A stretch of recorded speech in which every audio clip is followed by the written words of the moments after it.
this is Glendon with Making Money with Storage Unit Auctions. The title of this video, Storage Auction List. Good, the bad, the ugly, and the truth. This is a question that I get all the time. It's like, hey, what is the value of a storage auction list? And for those of you that don't know, that would be these online services that provide the dates, times, and locations of auctions. Now, is there some value? Sure, there's some value. You get to learn where the auction is, who's having it. Okay, for me, this is just my opinion, just me.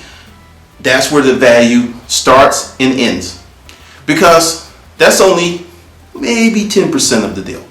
Because the thing is, the day that those lists come out, and just to be really clear, when a storage facility is going to have an auction, there's a certain process, and they have to advertise it in a legal organ or somewhere that this auction is going to happen. That's something they have to do. So these lists go to those depositories of legal information, notices, whatever, and compile them and put together these lists.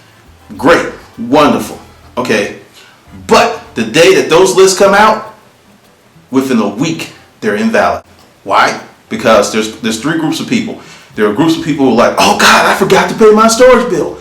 They go in, call in, pay their credit card, they're done. They're off the list. Then there's another group of people, oh snap, I forgot to pay my storage bill. When I get some money, I'm going to pay my storage bill. So in a week or two, they get their money, then they go in and pay. And then the third and the last group of people, the last minute Larrys and Lindas. These are the folks that you, at the auction, you're waiting and they come in like, those people. That's one of the reasons that most of the storage facilities don't go through the stuff, because any manager that's been on the job for 6 months knows that a large segment of these people are going to come in at the last minute, 2 or 3 days before the auction. That's when they're going to come in to settle up their account. So, you understand, 50% of those lists are wrong. Now, I've heard there were all kinds of features and stuff. I don't know that they're going to email you when the list change. Now, honestly, once again, my opinion and my experience, when a storage facility has an auction, their first and foremost concern is getting the money out of the tenant. Even with the high prices that people are paying at auction, a lot of times the storage facility loses money. Their best recourse is to get the money owed from the tenant. So they're going to try to do that first. So essentially, they give us a damn about you and whether you get their information or not. I mean, seriously, if this is a well-run storage facility, that's job number one. That's job number one. That's what they're going to do. So as for them, like having someone dedicated to keep up with the information, to then tweet or email you or send you a text saying, hey, this auction's over or it's not going to happen, I don't believe it. I don't believe it. I have actually known managers who knew they were going to have one unit left, but when people call, they're going to say 45, but they know positively there's only one unit coming for auction. Why? Because they know people are not going to show up. So they would rather have a crowd for that one unit than no crowd. And, just some more info, some more of my thought process is, if you're going to be in this business, there's a certain level of due diligence that you have to conduct every week, every month, every year. You have to do it. Now, this is the good thing about it. Once you conduct your due diligence and you become a regular and you know what's going on, you're going to spot holes in canceled auctions that are going to be able to yield you a great benefit. But if you're dependent upon someone else doing all the heavy lifting, creating the list, and also another thing about the list, if you have the list, Harry has the list, Sally has the list, Bill, Bob, everyone has the list. So any of those portals, their auctions are going to be pretty crowded.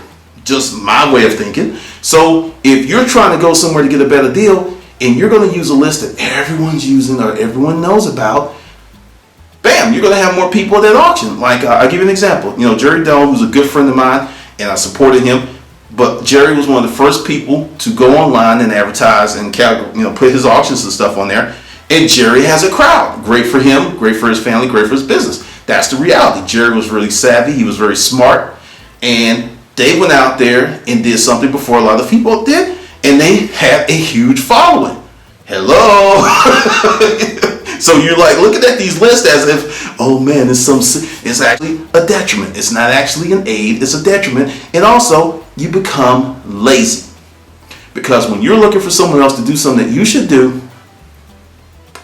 you miss out. And I have my own database. And yes, when you call up the storage facilities, some of them are going to ignore you, some are going to blow you off. I've actually had to stop by, introduce myself to get information. But I was a zillion. I was crazy. I was obsessed. That's why the title of this channel is Urban Pack Rat, the Recovering Storage Auction Addict, because I was just fully immersed in the culture. And that's why I can give you this information, and I can tell you that, sure, go ahead and get a subscription. Sure, find out where those places are. But I can also tell you from experience that people who have taken my classes, who've used these lists, have actually found places that were not on those lists on their own. After taking my webinar, and they were like, God, I found places I didn't even know that weren't on the list, because there's so many things that go on in the storage facility space. They're buying and selling properties all the time. This one, and that's another opportunity for you. If you're doing your due diligence, when a storage company buys another property, the auctions usually get jacked up because they're going through this transition. And sometimes for 3 to 4 or 5 months, there are not a lot of people at their auctions because people don't know. But if you're doing your due diligence, you know what's going on. You'll know, and you'll be there like me when I was at Metro, which eventually sold to Publix, but it was something else.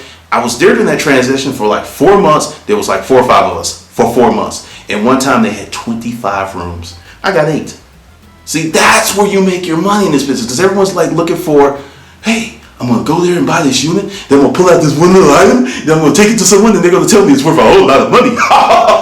You stupid! You stupid! No! What's going to happen is you're going to grind, you're going to do your due diligence, you're going to work hard, and you're going to win because you're working hard. This is a game that you have to suit up, play, get dirty, fall down, and get back up to win. So many people want to sit on the bench and get MVP. It's ridiculous, and that's why you're dissatisfied. That's why you're not making the money you want to make, because you are not putting forth the effort that you should.